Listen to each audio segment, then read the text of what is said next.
អ្វីៗគឺបានដំណើរការយ៉ាងរលូនគឺដំណើរការដោយការព្រៀងទុក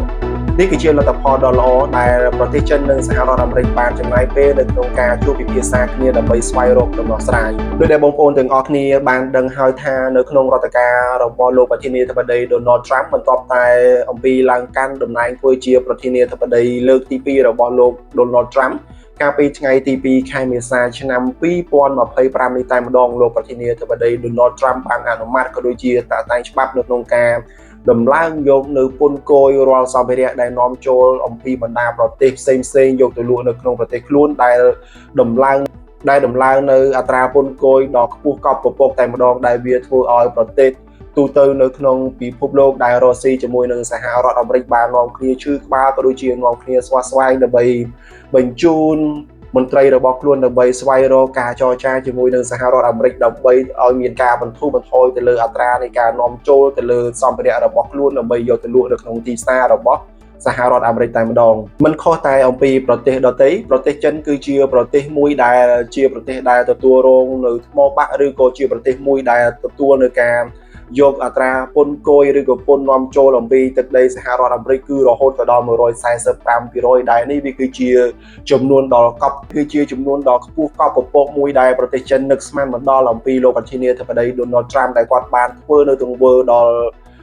ក្តៅក្រហល់ក្រហាយដល់ប្រទេសដទៃទៀតនៅក្នុងពិភពលោកក៏ដូចជាប្រទេសចិនតែម្ដងមិននៅស្ងៀមប្រទេសចិនបានធ្វើការឆ្លើយតបតាមរយៈការដំឡើងនៅអត្រាពន្ធរបស់ខ្លួនរាល់សម្ភារៈដែលនាំចូលអំពីសហរដ្ឋអាមេរិកយកទៅលក់នៅទឹកដីប្រទេសចិនបានកំណត់យកពន្ធនៃការនាំចូលរហូតដល់125%នេះវាគឺជាការស្ទង់សឹកបែបពាណិជ្ជកម្មរបស់ប្រទេសធំទាំងពីរតែម្ដងបន្ទាប់តែអំពីប្រទេសទាំងពីរបានចាប់ផ្ដើមធ្វើការវាយប្រហារគ្នាទៅវិញទៅមកតាក់ទងជាមួយនឹងបញ្ហាពន្ធគយឬក៏បញ្ហានៃការយកតម្លៃទៅលើសម្ភារៈយកទៅលក់នៅបណ្ដាប្រទេសទាំងពីរនេះមានភាពខ្ពស់កប់ពពកដែលវាធ្វើឲ្យសេដ្ឋកិច្ចនៅទូទាំងពិភពលោកយើងនេះតែម្ដងបានជ្រួលច្របល់យ៉ាងខ្លាំងដែលមិនដឹងថាចាប់ផ្ដើមពីចំណុចណាទៅចំណុចណានោះទេមិនថាប្រទេសអ្នកមានមិនថាប្រទេសអ្នកក្រគឺកំពុងតែ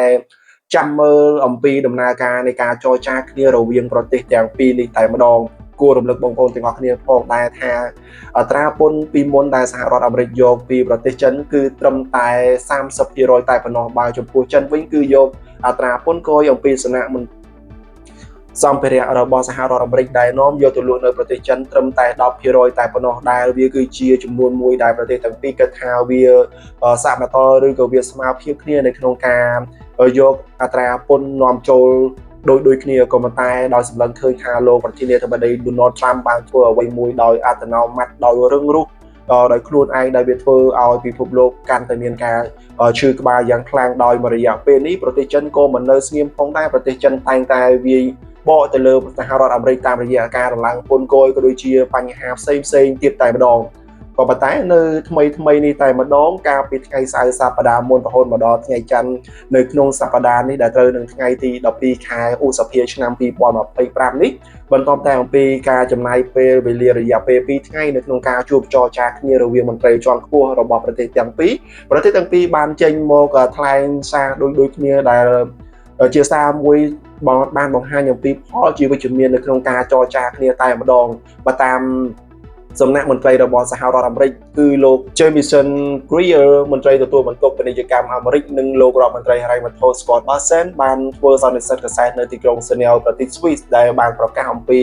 លទ្ធផលជាវិជ្ជមាននៃការចរចាជាមួយនឹងប្រទេសចិនតែម្ដងរីឯប្រទេសចិនក៏បានថ្លែងសាររបស់ខ្លួនដែលបានអបអរទៅលើកិច្ចជំនួបចរចាដើម្បីស្វែងរកដំណោះស្រាយជាមួយនឹងសហរដ្ឋអាមេរិកតែម្ដងបើតាមការថ្លែងសាររវាងមន្ត្រីរបស់ប្រទេសទាំងពីរនេះវាបានធ្វើឲ្យពិភពលោកកាន់តែមានភាពល្អប្រសើរបន្តិចម្ដងបន្ទាប់តែអំពីការមានភាពច្របូកច្របល់រយៈពេលប្រមាណសប្តាហ៍កន្លងមកនេះតែម្ដងក៏ប៉ុន្តែខ្ញុំចង់ជម្រាបជូនដល់បងប្អូនទាំងអស់គ្នាថាអំពីជំនួបចរចារវាងប្រទេសចិននិងសហរដ្ឋអាមេរិកគឺមិនមែនមានន័យថាប្រទេសទាំងពីរនេះបានបញ្ឈប់នៅក្នុងការវាយប្រហារគ្នានៅក្នុងការយកអត្រាពន្ធដ៏ខ្ពស់កប់ពពកនោះទេដោយប្រទេសទាំងពីរបានចាប់ផ្ដើមនៅជំហានដ៏ល្អមួយតែម្ដងគឺប្រទេសទាំងពីរបាន អនុម័តក៏ដូចជាស្រោះស្រួលគ្នាដោយទុកពេលរយៈពេល90ថ្ងៃដើម្បីឲ្យប្រទេសទាំងពីរព្យាយាមស្វែងរកដំណោះស្រាយផ្សេងទៀតដើម្បីធ្វើយ៉ាងណាឲ្យពាណិជ្ជកម្មរបស់ប្រទេសទាំងពីរក៏ដូចជាធ្វើឲ្យរដ្ឋបាលរបស់ប្រទេសទាំងពីរធ្វើការរួមគ្នាឡើងវិញដោយប្រទេសទាំងពីរបានធ្វើព្រមគ្នានៅក្នុងការព្យួរការអនុគ្រោះពន្ធដល់កប់ពពករៀងៗខ្លួនរយៈពេល90ថ្ងៃការផ្អាកបណ្ដោះអាសន្ននេះគឺនឹងចូលជាធរមាននៅថ្ងៃទី14ខែឧសភានេះទៅតែម្ដងដែលមានន័យថាអំឡុងពេលនេះចិននិងសហរដ្ឋអាមេរិកគឺបានសុខចិត្តនៅក្នុងការអនុវត្តទៅលើអត្រាពន្ធនាំចូលដែលមានពីមុនពលគឺ10% សម្រាប់ទំនិញសហរដ្ឋអាមេរិកនាំចូលទៅលក់នៅក្នុងប្រទេសចិនហើយ30% គឺទំនិញរបស់ចិនយកទៅលក់នៅក្នុងសហរដ្ឋអាមេរិកអញ្ចឹងនេះយើងទាំងអស់គ្នានឹងរងចាំតាមដានមើលទាំងអស់គ្នាតើវិវត្តនៃបញ្ហាពាណិជ្ជកម្មរវាងប្រទេសទាំងពីរនេះវានឹងប្រែប្រួលប្រកបទៅដោយភាពត្រឹមត្រូវឬក៏ធ្វើឲ្យប្រទេសជាតិនៅក្នុងពិភពលោកយើងនេះមានភាពល្អប្រសើរឡើងបន្តិចម្ដងឬក៏យ៉ាងណាមានតែយើងទាំងអស់គ្នានឹងរងចាំតាមដានមើលអំពីលទ្ធផលនៃការចរចារវាងប្រទេសមហាអំណាចសេដ្ឋកិច្ចទាំងពីរនេះតែម្ដងអញ្ចឹងនៅក្នុងថ្ងៃនេះគឺខ្ញុំមានតែប៉ុណ្្នឹងឯងបើសិនមានអ្វីផ្សេងទៀតខ្ញុំនឹងជម្រាបជូនដល់បងប្អូនទាំងអស់គ្នានៅពេលខាងក្រោយទៀតបាទសូមអរគុណសូមជម្រាបលាបាយបាយ